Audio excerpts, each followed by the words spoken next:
Ikaw ba ay may tanim na sili o kamatis o iba pang gulay na hindi namumunga o mga halamang hindi namumulaklak? Ang isa pang organikong pataba na nais kong ibahagi sa inyo upang magkaroon ng maraming bulaklak at bunga ang ating mga tanim ay ang paggawa ng seaweeds foliar fertilizer.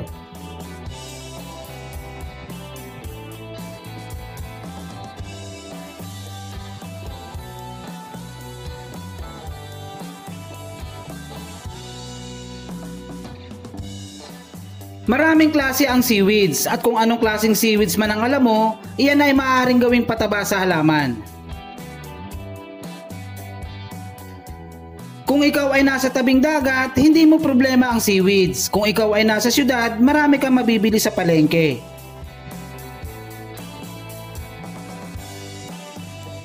Ang seaweed foliar fertilizer ay nagtataglay ng 17 nutrients and minerals. Kaya naman malaki ay natutulong nito upang maging maganda ang proseso ng pamumulaklak at pagbunga ng halaman.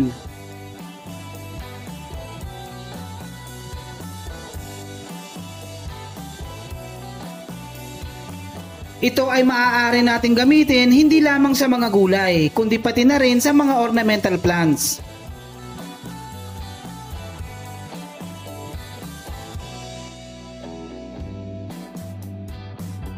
Paano ba ang simpleng paggawa ng seaweed foliar fertilizer?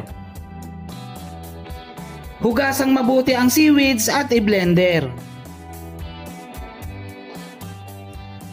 Kung walang blender ay maaari namang tadtarin ng pino.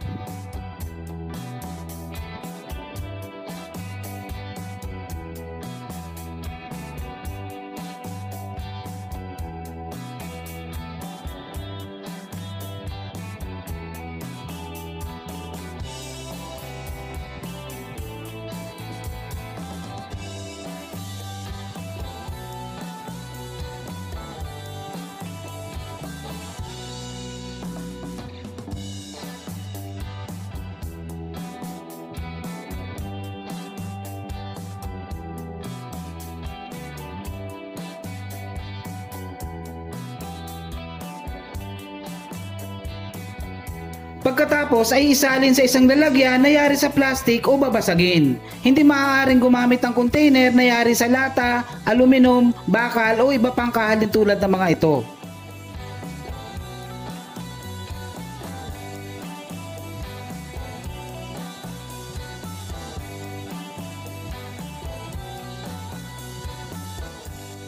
Pagkatapos ay buhusan ng molasses.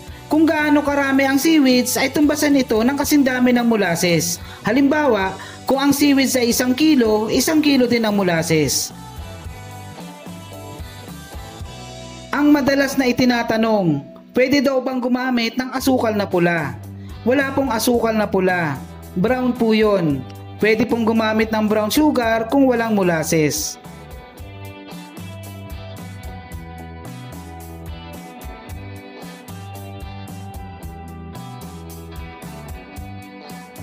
Haluing mabuti upang hindi maging latak ang molasses.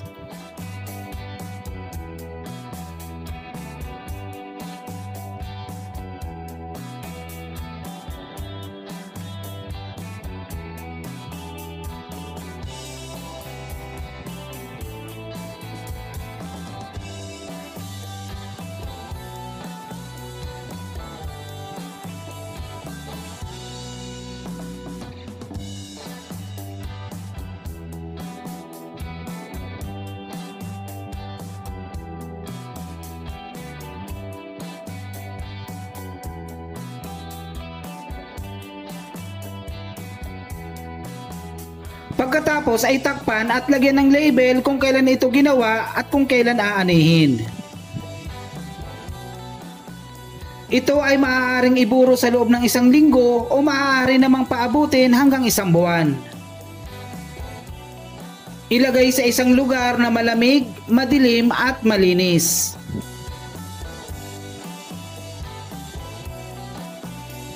Sa pagbukas ng container, unang suriin kung ito ay may hindi ka nais-nais na amoy at pagkakaroon ng mga kumikislot na puting uod. Kung nangyari ito, ang isinagawang fermentasyon ay kontaminado at hindi mapapakinabangan.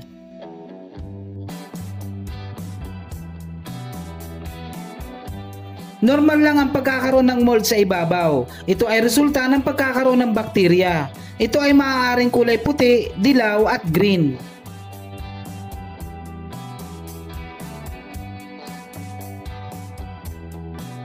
Ang amoy nito ay matamis at mabango at ito ay palatandaan ng malinis at matagumpay na pagbuburo. Ang aking ginawang fermentasyon ay sa loob lamang ng 1 linggo kaya mapapansin ang mga natirang seaweeds. Ngunit kung ito ay paaabutin ng 1 buwan, ang lahat ng seaweeds ay matutunaw.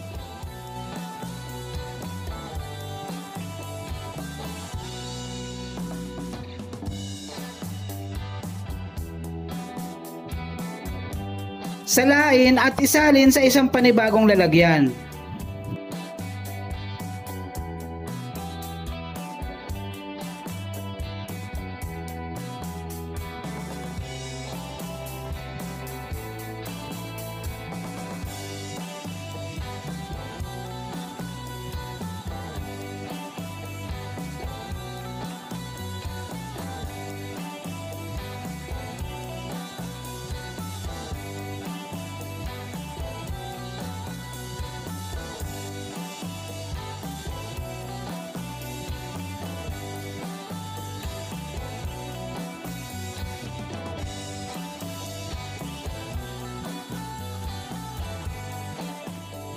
At ang mga natirang seaweeds ay maaaring ipakain sa mga alagang hayop o isama sa inyong compost.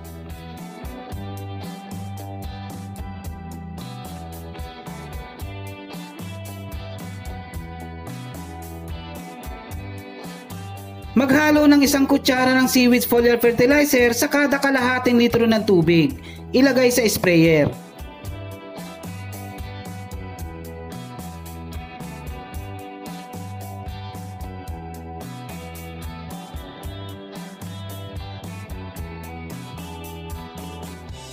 I-spray sa lahat ng parte ng halaman 1 o 2 beses sa 1 linggo at gawin ito sa umaga o sa gabi.